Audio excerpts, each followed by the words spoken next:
출발 새아침.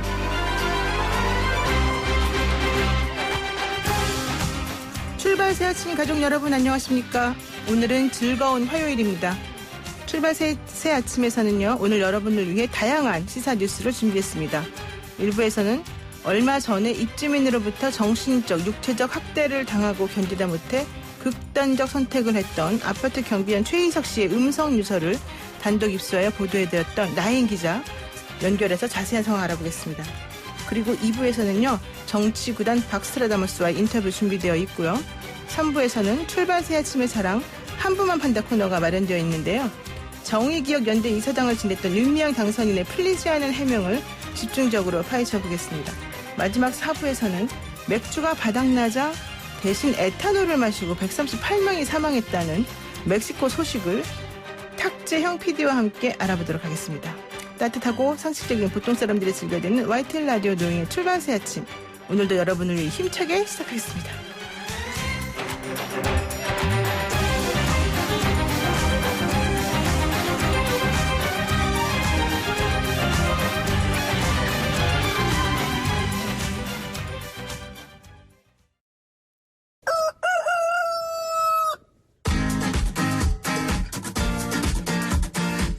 어디서든 꼭 끼어들 수 있는 오늘의 뉴스 꼭 끼요.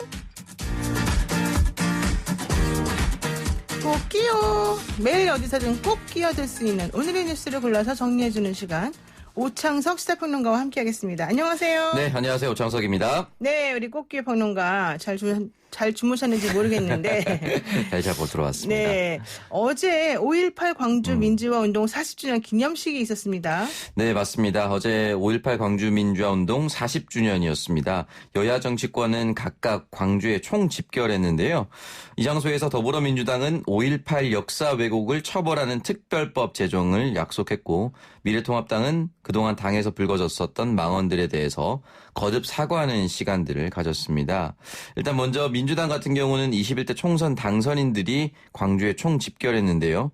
5.18 당시 총탄 흔적이 그대로 남아있는 전일빌딩 245, 여기에 회의를 열어서 5.18 역사 왜곡과 유공자 명예훼손을 처벌하기 위한 특별법을 21대 국회에서는 반드시 추진하겠다라고 약속을 남겼습니다. 미래통합당 같은 경우는 주호영 원내대표가 다시 한 번 더 사과의 말을 남겼습니다. 또한 임을 위한 행진곡을 부르기도 했는데요. 일단은 당선인들과 민주묘지도 방문을 했고, 당내 일각 망언에 대해서 연거푸 사과하며 다시는 그런 일이 없도록 하겠다라는 다짐도 남겼습니다. 사실 그 1년 전에 있었던 5.18 그 기념 행사의 모습하고는 분위기나 마음가짐이 완전히 달랐던 것 같습니다. 네, 맞습니다. 일단은 그 당시엔 망언들이 쏟아졌고, 황교안 당시 대표가 기념식 입장도 좀 어려웠고, 그렇죠. 입장할 당시에도 많은 사람들로부터 이제 실갱이를 벌이던 그런 상황이었는데요. 주호영 원내대표 같은 경우는 내려오기 전에 사과도 했었고, 내려가면서도 사과를 했었고, 내려와서 또 힘차게 팔을 흔들며 님을 위한 행진곡을 불렀기 때문에 사뭇 다른 분위기가 연출됐다라고 볼 수 있었습니다. 그리고 5.18 민주화 운동 진상 규명이 아직까지도 제대로 다 됐다고는 볼 수 없는데요. 네. 이게 그 조사를 하려고 해도 강제 조사권이 없기 때문이다, 이런 얘기가 있었거든요. 네. 이번에는 강제 조사권을 부여하는 입법을 추진하겠다, 이런 소식이 있는 거죠? 네, 역시 그 문재인 대통령의 의지, 그리고 민주당의 의지라고 볼 수가 있는데요. 일단 이 광주 학살의 진상 규명을 요구하는 목소리가 다시 커지고 있습니다. 이번만큼은 반드시 밝혀내야 된다라는 것인데요. 실효성 있는 진상 규명을 위해서 5.18 진상 규명 조사위원회에서 강제 조사권을 부여하고 이 5.18에 대한 왜곡을 처벌하는 입법까지 추진하고 있다라고 합니다. 문재인 대통령은 5.18 당시 전남도청 광장에서 이 40주년이 됐고 발포자 명령 규명과 계엄군이 자행한 민간인 학살, 헬기 사격의 진실과 은폐 조작 의혹과 같은 국가폭력의 진상은 반드시 밝혀낼 것이다라고 의지를 새겼습니다. 이해찬 대표 역시 21대 국회에서 헌법에 위배되지 않는 범위 내에서 이 파렴치한 자들을 처벌할 특별법을 만들겠다고 얘기했습니다. 주호영 원내대표도 비슷한 이야기를 남겼는데요. 일단 유공자 처우 개선법 등의 조속한 처리를 위해서 다시 한 번 더 원내 협의를 강조했습니다. 다만 이 조사 권한 확대 등에 관한 법률은 상임위 협의가 더 필요하다라고 즉답을 내놓지는 않았습니다. 네, 그랬군요. 그런데 이렇게 지난날의 과오를 용서해달라, 또 잘못했다, 이런 얘기가 계속되는 가운데에도, 지만원 씨가 네. 또 다른 망언을 쏟아내서 참 문제가 됐습니다. 예, 맞습니다.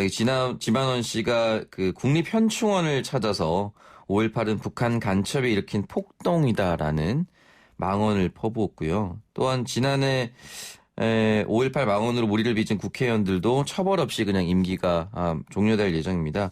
이 지만원 씨 같은 경우는 유튜브를 통해서 또 한 번 이제 망언을 남기기도 했는데 김대중 졸개하고 북한 간첩하고 함께해서 일으켰다. 이런 아이고. 말도 안 되는 망언을 남겼고 사실 이 지만원 씨 같은 경우는 5.18 관련 명예훼손 혐의로 이미 석 달 전에 1심 법원에서 징역 2년의 실형을 선고받았습니다. 네. 다만 당시에 이제 노령이란 이유로 법정 구속이 되지는 않았는데 여전히 반성을 하지 않는 모습 그리고 여전히 허위 사실 유포를 멈추지 않고 있습니다. 이 부분에 대해서 만약에 5.18 민주화 운동을 비방 폄훼하고 사실을 왜곡했을 때 최대 징역 7년에 처할 수 있는 개정안이 20대 국회에서 사실 발의가 됐었는데요. 곧 폐기될 운명에 놓여 있습니다. 그렇죠. 이번 회기가 끝나면 또 어차피 발의된 건 아무 의미가 없어지니까요. 네. 그런데 중요한 거는 이렇게 본인이 실형을 선고받고도 계속해서 똑같은 종류의 주장을 멈추지 않는 것. 이것은 현실적으로 보면 확신범이다 이렇게밖에 볼 수 없겠네요. 예, 그렇게 볼 수밖에 없고요. 사실 이제 나치 부정죄라고 해서 독일 형법에 있는 130조 3항 나치의 잘못된 이야기에 대해서 동조하거나 이를 부정했을 경우에 처벌하는 규정이 있습니다. 최근에도 나치 부정법이요? 예, 나치 부정죄라고 하는데 최근에도 90세 할머니가 네. 이와 같은 발언을 남겨서 징역 2년에 처해지는 일이 벌어졌습니다. 즉 지만원 씨보다 훨씬 더 고령이었고 훨씬 더 이보다는 더 약한 표현이었음에도 네. 불구하고 독일은 아직도 그 역사 부정에 대한 큰 죄를 묻고 있습니다. 우리나라도 적어도 5.18 광주 민주화 운동에 한해서는 21대 국회가 여야 합의를 통해서 좀 더 강력한 처벌을 할 수 있는 규정을 만들었으면 좋겠습니다. 네, 그래야 될 것 같습니다. 그런데 이 와중에도 전두환 씨 아들이 법인카드를 펑펑 쓰면서 홍화 생활을 했다. 이게 드러난 건가요?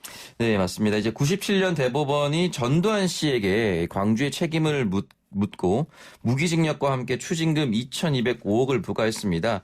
그런데 제대로 된 추징이 되지 않았는데 박근혜 대통령이었던 2013년 이 전방위 수사와 함께 다시 한번 압박이 시작되자 전재국 씨가 검찰에 출두해서 가족 모두는 추징금 완납 시까지 당국의 환수 절차가 순조롭게 마무리될 수 있도록 최대한 협력할 것이다. 라고 이야기를 했습니다.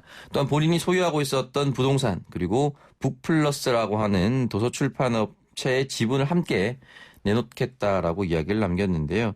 일단은 회사의 지분 51%를 납부하기로 하고 경영에서는 손을 뗐는데 네. 이후에서 또 제 회사의 비상임 이사로 활동을 하면서 여전히 대표처럼 급여를 받고 법인카드도 똑같이 받아서 쓴 것으로 언론사 취재 결과 드러났습니다. SBS의 조사로 드러났는데요. 2015년 12월부터 4년 동안 전 씨가 쓴 법인카드 내역을 입수해서 분석을 했는데 국세청 기준에 따라 부당집행 의심이 되는 사례가 600여 건에 이르고 액수는 1억 원이 훌쩍 넘었다라고 합니다.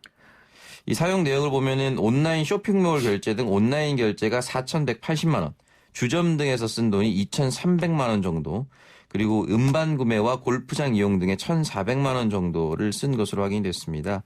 그리고 강남 고급 일식집에서 한 끼 62만 원, 그리고 평창동 라이브 카페에서 72만 원 등의 개인적인 용도로도 사용한 것으로 드러났습니다. 그러니까 업무와 무관하게 네. 이런 카드를 사용한 것과 또 본인이 사실은 회사에서 아무런 지분도 없고 아무런 역할도 없음에도 불구하고 급여를 받으면서 이렇게 호화롭게 살았던 거 이런 것들이 다 문제가 될 수 있겠네요. 네, 맞습니다. 근데 여기 사실은 그 외부 감사 받는 곳인 것 같은데, 네. 왜 이런 게 허용이 될까요? 일단 이 부분에서는 이제 실질적인 소유주라서 지분을 다 반납하더라도 그 회사 전체가 전재국 씨를 통해서 움직이는 것처럼 보이고요. 일단은 이 부분에 대해서 한도를 초과한 부분은 인정한 것으로 보입니다. 이 한도를 초과한 수백만 원에 대해서는 다시 세금을 납부하겠다. 이런 이야기를 남겼습니다. 네, 좋습니다. 그리고 통합당이 총선의 패인을 밝혔네요. 전 정권 탄핵 전부터 87세대가 이탈했기 때문이다. 이렇게 분석을 했다는데 이건 무슨 말입니까? 네, 일단 5월 18일 바로 어제였습니다. 이 국회의원 회관에서 미래통합당 미디어 특별위원회 주최로 총선 평가 및 미디어 환경 분석 세미나 토론회가 열렸습니다. 이날 발제를 맡은 장경상 국가경영연구원 사무국장이 현재 유권자 지형이 미래통합당에게 불리하다. 기울어진 지형 구조가 고착화됐다라고 이야기를 하면서 이런 이야기를 남겼습니다. 그러니까는 처음부터 자기네들이 잘못했기 때문이 아니라 그냥 이 유권자들이 싫어하기 때문에 어쩔 수 없는 결과다. 이렇게 얘기한다는 겁니까? 예, 굉장히 그런 나이브한 분석을 내놓았는데요. 일단 주민등록 인구 통계 자료에서 산출된 연령대별 인구를 접근한 것으로 보입니다. 79년과 80년을 경험한 세대 이하가 총 3,066만 명으로 우리나라 전체 인구 68.18%를 차지한다라고 분석했습니다. 이게 2022년 대통령 선거 유권자를 기준으로 한 것인데요. 네. 순수 87세대, 그러니까 1973년에서 1967년생 이하만으로도 60.76%를 차지한다라고 하면서 이들의 기본적인 성향이 보수 정당의 우호적인 감정을 가질 수 없는 경험을 한 세대다. 이런 식으로 분석을 했습니다. 그러니까 성향 자체가 그러기 때문에 우리가 아무리 잘해도 어쩔 수 없다. 계속 그렇게 좀 판단하는 것 같아요. 네, 그럼 너무 원초적인 접근을 한 것 같은데요. 성향 자체가 보수 정당에게 유리하지 않았다라고 얘기한다면 그동안 이 세대들이 모두 보수 정당의 표를 주지 않았어야 되는데 최근 탄핵 전후로부터 돌아섰단 말이죠. 그렇기 때문에 이러한 분석은 사실은 굉장히 원론에 접근하지 못하는 분석이고 왜 미래통합당이 매력적이지 못한 정당으로 전락했는가 이 부분을 연령대가 아닌 정책적으로 또는 국민의 심리상으로 분석을 해야 된다라고 생각을 하고 이번에 국회에 입성한 김웅당 선임 같은 경우는 일단 논리적으로 합리적인 메시지를 꾸준히 전달해달라라는 메시지 그리고 과거 보수당은 엘리트고 일을 잘한다는 느낌이 있었는데 지금은 아니다. 라고 오히려 더 적절한 분석을 내놓기도 했습니다. 네. 그런가 하면은 그 미래통합당하고 미래한국당의 통합이 원래 5월 29일 전에 하겠다 이런 얘기 살짝 나왔었는데 지금 생각해보면 좀 8월 이후까지 넘어갈 수도 있나 봐요. 예, 사실 뭐 당장 지난주까지만 하더라도 언제라도 합당할 수 있는 그런 분위기가 연출이 되는데요. 또 이번 주에 들어서는 온도차를 보이고 있습니다. 일단 원유철 대표 같은 경우는 당대당 통합이고 제 마음대로 할 수 있는 것은 아니다 이런 이야기를 남겼는데 사실상 미래한국당의 출범 자체가 미래통합당으로부터 시작됐습니다. 그렇기 때문에 본인이 의지만 가질 수 있다면 당선인들과 함께 합당은 언제든지 할 수가 있습니다. 그런데 원유철 대표는 자신의 임기 연장을 위한 전당대회를 19일 바로 내일입니다. 오늘입니다. 오늘 개최하겠다는 의중을 밝혀서 또 논란이 제기가 되고 있고요. 19일에서 다시 한 번 더 26일로 연기하고 당대표 임기 연장도 오는 8월 30일인 최대 3개월을 넘기지 않도록 조율했다라는 얘기는 결국은 8월 30일까지 갈 수도 있다라는 것을 열어둔 셈입니다. 그렇죠. 특수형태 근로종사자와 자영업자가 최대 150만 원의 긴급 지원 자금을 내달 1일부터 신청할 수 있다는 좋은 소식은 제가 알려드리면서 네. 오늘의 꺾기어 뉴스 브리핑 마치겠습니다. 고맙습니다. 네, 감사합니다. 네, 지금까지 오창석 시사평론가였습니다. 아침을 시작하는 슬기로운 방법. 오늘 내게 이로운 뉴스. 노영희의 출발 새 아침 슬기로운 인터뷰. 진짜 저 X라는 사람한테 맞으면서 약으로 버텼습니다. 진짜 밥을 굶고 정신적인 스트레스 얼마나 불안한지 알아요? 정말 X라는 사람한테 다시 안 당하도록 경비가 억울한 일이 안 당하도록 제발 도와주세요. 강력히 처벌해주세요. 네, 어제 입주민의 폭행과 폭언으로 인해서 극단적인 선택까지 했던 아파트 경비원의 음성 유서가 전해졌습니다. 모두 3개였고요. 15분 분량이라고 하는데요. 이 음성 유서 관련 취재를 초기부터 해온 그리고 단독으로 이 2개의 음성 유서를 넘겨받아서 2개의 파일을 넘겨받아서 보도했던 나혜인 YTN 사회부 기자와 연결해서 자세한 이야기 한번 들어보도록 하겠습니다. 기자님 안녕하세요. 안녕하세요. 네, 먼저 돌아가신 아파트 경비원 성함이 곧 최희석 씨잖아요. 네. 이분이 음성 유서를 남기신 게 어제 공개가 됐는데요. 사건이 공론화되고 시간이 상당히 흐른 뒤에 이제 와서 이게 공개된 이유가 있습니까? 먼저 지난 10일에 이제 고인이 안타깝게 돌아가신 이후에 자필 유서가 먼저 발견이 됐는데요. 네. 앞서 보도를 해드렸듯 그 자신의 억울함이나 뭐 가족에 대한 사랑, 자신을 도와준 입주민들에 대한 고마움 이런 것들이 적혀 있었죠. 네.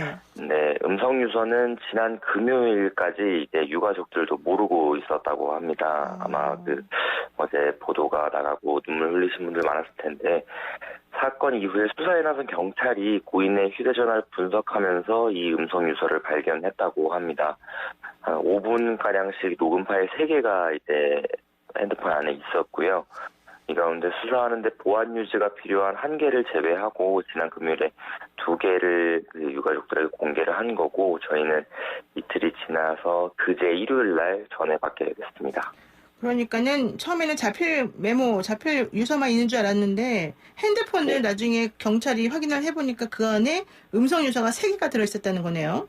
예, 맞습니다. 그렇게 되면은 결과론적으로 이 음성 유서를 언제 남겼나 봤더니 지난 4일 날 남긴 것으로 지금 나와 있는데 네. 이게 아마 그 첫 번째 극단적 선택을 시도했다는 그 병원에 있다가 한번 극단적 선택을 시도하겠다라고 했다가 주민들이 말려서 못했던 그날에 한번 음성 유서가 남겨진 거였죠, 처음에. 예, 맞습니다. 그러니까 지금 이 최희석 씨가 주장하고 있는 내용 중에 하나가 이렇게 맞아본 거 생전 처음이다. 난 나이가 60인데 71년생 막내 동생 같은 사람한테 이렇게 협박당하고 맞고 감금당했다. 뭐 이런 얘기를 지금 하고 있고요. 특히 억울해하는 부분이 본인이 코뼈를 일방적으로 맞아서 부러진 상황이었는데도 그 가해자가 코뼈를 때린 건 본인이 아니라 경비원의 친형이다. 이렇게 억지 주장을 한 것에 대해서 반박 증거를 유서를 남겼다. 이런 얘기가 있더라고요. 네, 근데 뭐 내용을 들어보신 분들은 아시겠지만 꼭 증거물을 남기기 위해서 이 음성 유서를 남겼다. 뭐 그런 차원도 있을 수는 있었겠지만 아마 네. 가장 컸던 거는 그만큼 공포가 컸고 또 억울한 마음도 컸기 때문이 아니었을까 이런 생각이 내용을 들어보면서 좀 들었는데요.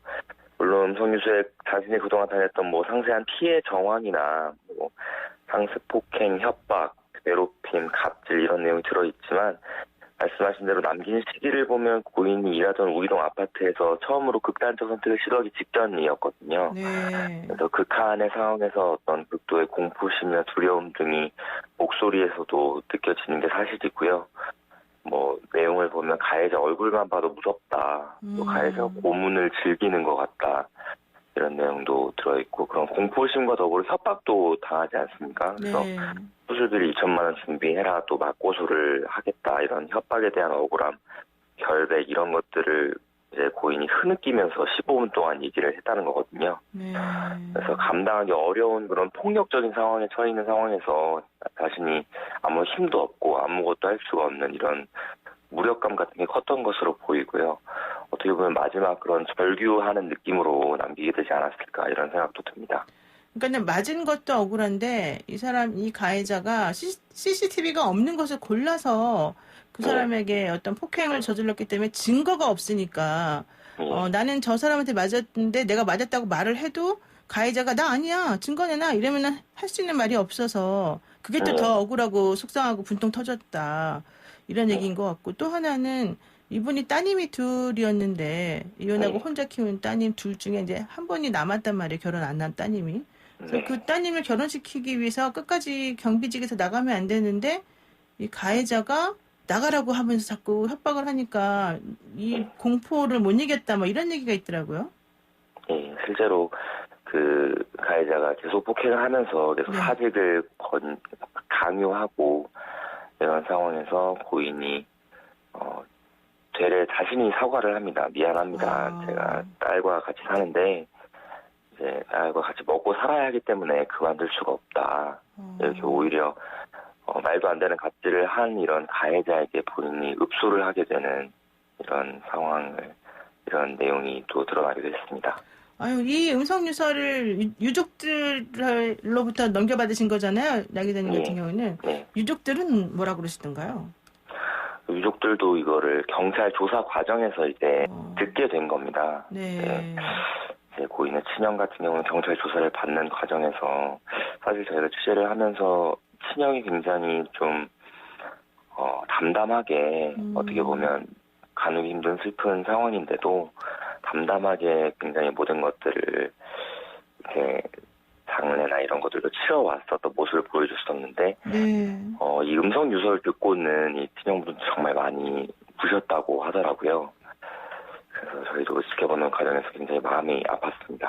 사실 뭐 제3자인 제가 보기에도 너무 마음이 아픈 상황인데 그 가족들은 슬픔을 아무리 참는다 하더라도 얼마나 가슴이 찢어지겠습니까? 네. 근데 이 최희석 씨의 음성 유서를 들어보게 되면 흐느끼면서 사직서를 안 냈다는 이유로 산으로 끌고 가서 100대 맞아라. 뭐 길에서 보면 죽여버리겠다. 이렇게 살해 압박해놓고 2천만 원 내놔라. 이러면서 그 입주민을 가해했던 입주민이 그 경비원을 가해해놓고 오히려 지금 그 망인이 이제 없다는 이유로 또 맞는 장면이 증거로 확보되지 않았다는 이유로 그 입주민은 이거 쌍방폭행이다. 내지는 경비원이 자해해놓고 나를 오히려 덮어 씌우는 거다. 이렇게 지금 주장을 한다면서요. 예, 우선 가해자가 그제 일요일 날 경찰에서 첫 조사를 받았는데요. 네. 우선 뭐 애초에 알려졌던 것처럼 쌍방폭행이라는 주장을 경찰에서는 적극적으로 한 것 같지는 않습니다. 네네.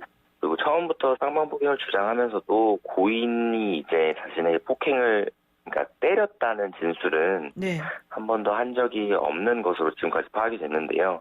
단지 이제 고인이 이제 자신을 밀어서 자기가 다쳤다. 그래서 쌍방폭행이다 이렇게 주장을 했던 건데, 네. 근데 근거로 내밀었던 그런 진단서가 네. 지난해 이제 이번 사건과 무관한 그렇죠. 교통사고로 다친 엉뚱한 내용이었다는 게 이미 알려졌기 때문에 네네. 설득력이 떨어진다는 것을 자신도 알고 있었을 거고요. 그다음에 쌍방폭행이라고 변명을 해도 어쨌든 폭행은 폭행이기 때문에 죄가 사라지는 건 아니거든요. 네네. 이런 상황에서 지금 가해자가 가장 크게 주장할 수 있는 게 코뼈는 내가 부러뜨린 게 아니다. 이런 점인데 이게 코뼈 골절 혐의가 인정이 되면 폭행을 넘어서서 상해 혐의가 적용이 되거든요. 네. 그래서 형량이 훨씬 높아지게 됩니다. 최대 그 징역 7년까지 나올 수 있는 부분인데 그래서 아마 가해자가 경찰에서 코뼈 골절에 대해서는 적극 부인을 하고 있는 게 아닌가 이런 생각이 드는데요. 네. 그렇기 때문에 이제 친형한테 맞았다고 억지 주장을 했다가 급기야는 자해라는 그런 표현까지 고인과 유가족에 또 한 번 상처를 주는 그런 진술을 한 것으로 지금 전해지고 있습니다. 와, 진짜 이제 아마도 본인도 무슨 법률가의 도움을 받았겠죠. 이런 걸 인증하게 되면 너는 형량이 늘어나니까 가급적이면 좀 줄여라 이런 얘기를 들었을 수도 있는데 제가 좀 얼핏 생각해 보아도 일반적인 폭언이나 폭행을 했으면 이제 단순 폭언 폭행이 될 수가 있고 또 하나는 이게 항시적으로 이런 일이 있었으면 상습 폭행으로 넘어갈 수 있단 말이죠. 그리고 좀 전에 말씀하신 것처럼 코뼈를 부러뜨릴 정도의 그 중한 결과가 나왔다면 상해가 되고 이게 심해서 영구적으로 해결이 안 되고 회복이 안 되면 중성해가 또 될 수도 있고요. 더 중요한 건 좀 전에 말씀하신 것처럼 작년에 교통사고로 인해서 다쳤던 진단서나 이런 것들을 마치 이번에 이 경비원과의 싸움 때문에 다친 것으로 이렇게 바꿔가지고 협박을 했다는 거잖아요. 돈 달라 그러고. 그랬다면 그것도 사실은 사기 공갈에도 다 들어가는 거란 말이에요. 그래서 이런 여러 가지 것들을 합쳐보게 되면은 죄질이 상당히 무겁고 많아요. 그런 상황에서 좀이라도 자신의 잘못을 좀 경하게 만들기 위해서 이런 여러 가지 꼼수를 부리는 게 아닌가 생각이 드는데 경찰에서는 이 사람에 대해서 앞으로 어떻게 하겠다는 입장입니까? 경찰은 우선 구속영장 신청을 검토하고 있습니다. 변호사님께서 말씀하신 대로 이제 상해나 폭행, 협박, 업무방해, 공갈까지 포함해서 많은 혐의를 적용할 수 있다고 보고 있거든요. 그리고 지속적으로 가해자가 고인의 또 고통을 알면서 또 괴롭혔고 결국 안타깝게 극단적 선택까지 이어진 만큼 죄질이 나쁘고 또 사실 뭐 사회적으로도 엄벌을 촉구하는 목소리가 높지 않습니까? 네. 또 고인도 음성 유서에서 힘없는 경비원을 때리는 사람들을 강력히 처벌해달라 이렇게 울면서 호소했고요. 유가족이나 입주민, 시민사회에서 모두 그런 목소리가 높은 상황입니다. 또 시민단체에서 잇따라 가해자를 또 경찰이나 검찰에 고발을 별도로 또 한 상황이거든요. 네. 사실 그동안 이런 경비원에 대한 갑질이 반복돼 왔는데 이번에는 정말 경종 울릴 수 있어야 한다는 목소리가 나오고 있습니다. 그렇죠. 엄벌에 쳐야 되고 좀 철저하게 조사를 해봐야 될 것 같은데, 좀 아쉬운 게 그분이 그렇게 고통당하고 힘들어할 동안에 주변에 있는 뭐 같은 경비원 동료라던가 아니면 아파트 관리 소장이라든가 아니면은 뭐 부녀회라든가 이런 또 이 아파트 관리 하는 분들을 또 거두는 그런 업체가 있지 않습니까? 이런 곳에서는 어떻게 이 경비원 분을 좀 보호하거나 이런 상황을 처리하려고 노력했을까요? 사실 뭐 좀 안타까운 일이기도 한데요. 네. 어제 공개된 고인의 음성 유서를 보면 고인은 좀 아파트 관리 사무소 측에 대한 어떤 약간의 서운한 감정도 있었던 것으로 좀 보입니다. 네. 하지만 한편으로 관리사무소도 이런 입주민의 비상식적인 갑질에 마땅히 대응할 방법이 없었던 것도 또 사실이거든요. 그 사건 개요를 보면 주차 문제로 첫 폭행이 벌어진 지난 21일 같은 경우 바로 이제 폭행이 일어난 다음에 실제로 가해자가 관리사무소로 이 숨진 경비원을 끌고 갑니다. 그래서 네네. 해고를 이제 소장한테 종용을 하는데 소장은 사실 뭐 권한이 없다는 말로 넘어가긴 했지만 네. 이후에도 계속해서 가해자가 이제 관리사무소의 해고를 고압적으로 요구할 때 사실 위압감을 느꼈을 것 같고 가해 입주민 어찌됐건 뭐 관리사무소 이하 모든 소장 이하 모든 경비원들을 같은 아파트 구성원으로 생각하기보다 하대해도 된다는 그런 존재로 여겼던 것으로 지금까지 보면은 보이거든요. 네네. 그래서 뭐 사건이 진행된 상황을 보면 다른 입주민들이 이제 문제의 심각성을 알고 그렇죠. 행동에 나선 이후에 이제 CCTV 등 사건 정리에 도우는 데 참여하는 모습을 보이고요. 네. 비상식적인 입주민의 갑질 이후 뭐 아파트 단지 내 구조적인 위계 관계 이런 것들까지 한 것으로 보이기 때문에 그다지 할 수 있는 게 없었던 것으로 보이기도 합니다. 그렇군요. 이게 좀 구조적인 또 문제가 있을 수 있는 것 같아요. 이 아파트에서 용역업체하고 아파트 입주자회하고 또 간의 관계가 좀 있으니까요. 자, 다시는 이런 비극이 일어나서는 안 되겠습니다. 폭행과 협박을 일삼은 입주민에 대해서 처벌하는 것 반드시 필요한데 이거 이외에도 이러한 경비원에 대한 갑질, 사회적 제도적으로 어떻게 조금 해결할 수 있는 방법이 있습니까? 네, 뭐 정부나 뭐 지자체나 국회나 사법부나 뭐 각각 할 일이 있을 것 같은데요. 우선 지자체 쪽에서 고인의 일터가 있던 서울 강북구에서 행동에 나서겠다고 어제 발표한 내용이 있습니다. 네. 그래서 경비원들의 근무 환경 개선과 인권 증진 방안 등을 담은 종합 대책을 추진하겠다고 발표를 했는데요. 우선 다음 달 초까지 관내 아파트 60곳을 대상으로 근무 환경 긴급 실태 조사에 나서겠다고 이제 밝혔습니다. 그래서 경비 운영 방식이나 뭐 업무 교대 방식, 입주민 고용업체와의 갈등 등을 살펴보겠다고 했고요.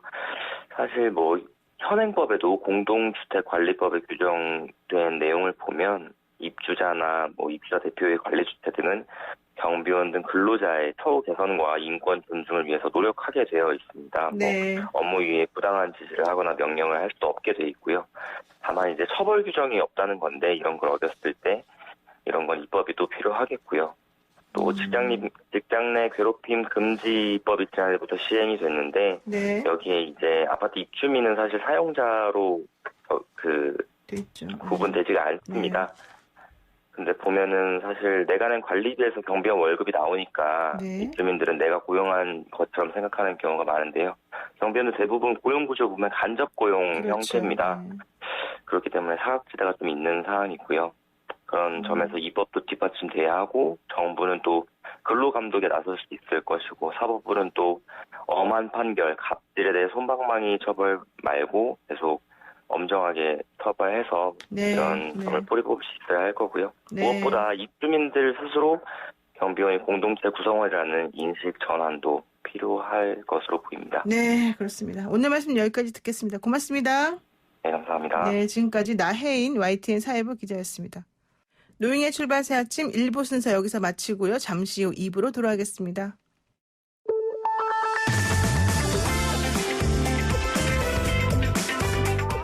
영희와 함께하는 슬기로운 출근길 노영희의 출발 새 아침은 청취자 여러분과 함께 만들어갑니다. 짧은 문자 50원, 긴 문자 100원에 유료 문자 샵 0945, 우물정 0945로 문자 보내주시거나 유튜브 보이는 라디오 댓글창, YTN 라디오 어플리케이션 예스를 통해 여러분의 목소리를 들려주세요. FM 94.5MHz YTN 라디오 노영희의 출발 새 아침 잠시 후 계속됩니다.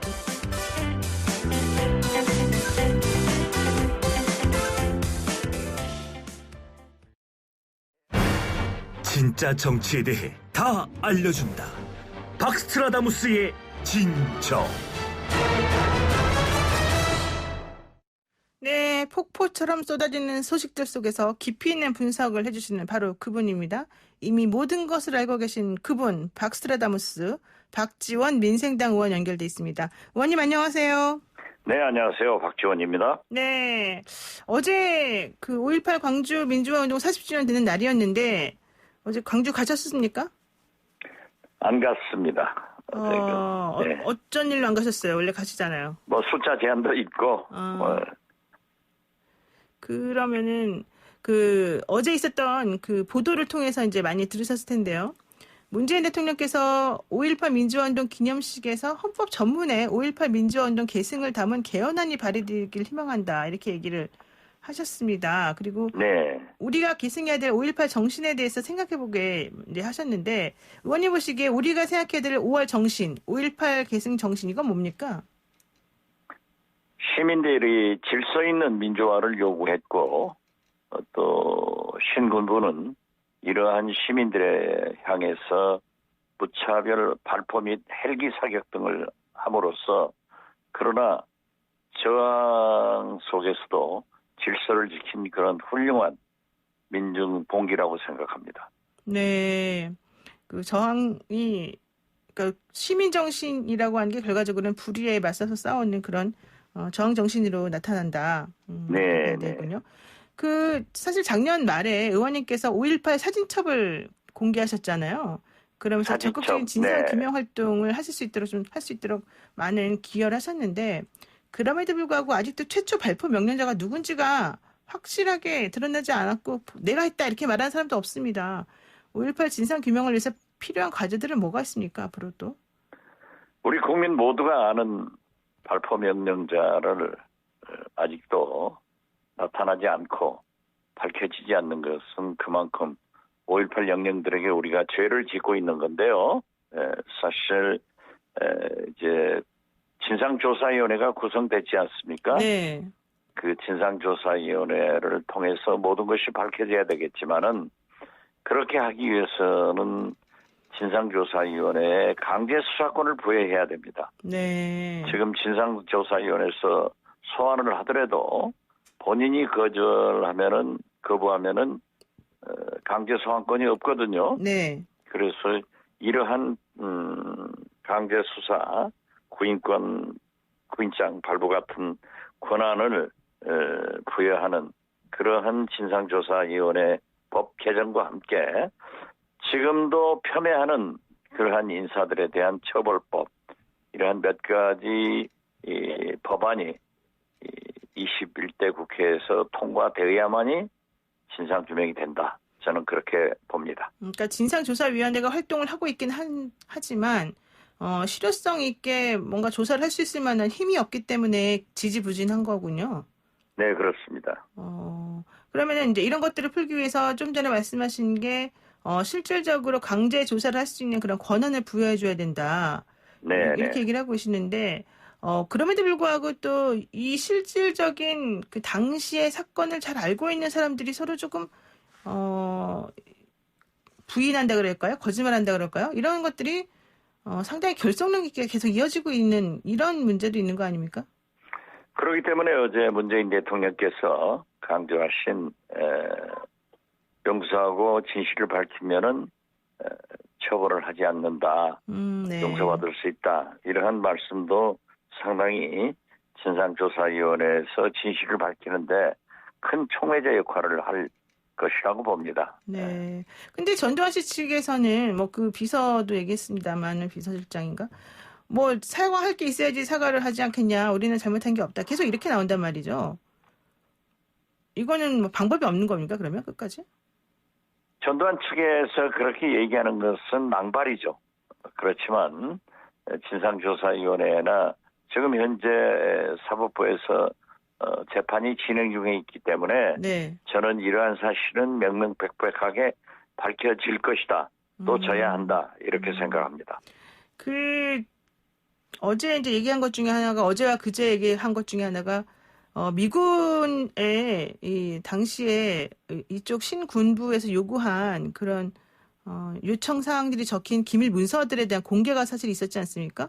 근데 네, 그런 그렇습니다. 것들을 보게 되면은 우리가 알고 있던 것보다 좀 더 구체적으로 당시 상황이 어떻게 돌아갔는지를 알 수 있는데 아직도 그렇게 밝혀지지 않은 또 공개가 되어져야만 하는 자료들이 아직도 많이 남아 있는 건가요? 그런 것으로 알고 있습니다. 그렇기 때문에 우리 정부 차원에서도 노력을 하겠지만은 진상조사위원회에서 명실상부하게 조사할 수 있는 권한이 정부로부터 부여돼 가지고 네. 미국 측에다 요구하면은 미국에서도 협력할 것으로 저는 봅니다. 예. 미국이 가지고 있는 정보들 중에 좀 정확한 것도 있고 구체적인 것도 있으니까 그렇죠. 예. 좀 더 적극적으로 달라 이렇게 해서 요청을 하면 예. 가능하군요. 예, 미공개 문건들이 있을 거거든요. 네네. 그럼 그런 것들은 이제 우리 외교적인 루트를 통해서 받아오는 겁니까? 그렇죠. 그러니까 좀 진상이 밝혀질 가능성은 있긴 있군요. 그렇죠. 당연히 진상조사위원회에서 요구를 하거나 우리 사법부에서 요구하면은 네. 외교부에서 절차를 밟아서 가져올 수 있다고 봅니다. 그렇군요. 좀 앞으로 좀 얼마나 적극적으로 더 할지 한번 지켜봐야 될 것 같고요. 그 미래통합당의 주 원내대표가 5.18 망언을 했던 당내 인사들에 관해서 사과를 하고 희생자 유가족에게 사죄를 했습니다. 그리고 5.18 기념식에 참석을 하고 5.18 민주묘지 방문도 하고 임을 위한 행진곡도 힘차게 불렀는데요. 이러한 주호영 원내대표의 행보에 대해서는 어떻게 보세요? 주호영 원내대표께서 5.18에 대한 국민 사과와 앞으로 유족 문제나 이러한 국회의서의 재법안을 적극적으로 협력하겠다. 그렇게 하고 이제 행사장에 가서 임을 위한 행진곡 등을 부른 것은 역사적 의미가 있다고 생각합니다. 지금까지 보수 한국당에서는 그러한 것을 부인하고 오히려 비난했는데 참으로 조호영 의원의 그러한 결단은 높이 평가해야 된다. 네. 그렇게 생각합니다. 그러면 주호영 대표가 그렇게 용기 있게 결단을 내리고 본인이 일각에서 이뤘었던 그런 그 망언에 대해서 사과를 했는데 이거를 미래통합당 전체 의원들의 생각이다 이렇게 공식적으로 봐도 되는 거예요? 아직까지 그렇게 당론청 같은 곳에서 당론으로 결정한 것은 아니지만은 그렇죠. 아직 일부 의원들이 과거 의원들이 지금 한국당에 있지 않습니까? 네. 이런 분들은 태도를 주시할 필요가 있고 만약 당내에서도 그러한 과거처럼 헛소리가 나온다고 하면은 네. 조영 원내대표는 당에서 공식 사과를 하고 당론 결정을 하는 것이 원칙이다. 이렇게 지켜보고 있습니다. 네. 그 주호영 원내대표가 앞으로 만약 이런 일이 또 발생하게 되면 좀 강하게 행동할 것이다 이렇게 보는군요. 다음 소식으로 한번 넘어가겠습니다. 기부금 집행 논란에 휩싸였습니다. 윤미향 당선인 그리고 정의기억연대 문제가 연일 시끄러운데요. 쉼터 마련과 관련해서 10억 원을 지원받고도 서울이 아닌 안성에서 이 10억 원 상당의 그런 대지와 이런 장소를 마련을 했는데 이게 또 시세보다 훨씬 비싸다. 게다가 심지어 쉼터가 연남동에 있었는데도 불구하고 이중으로 이런 쉼터를 마련했는데 할머니들은 그 쉼터의 존재도 잘 몰랐더라. 이런 얘기 나옵니다. 이 정 의원이 총체적으로 뭘 잘못한 겁니까?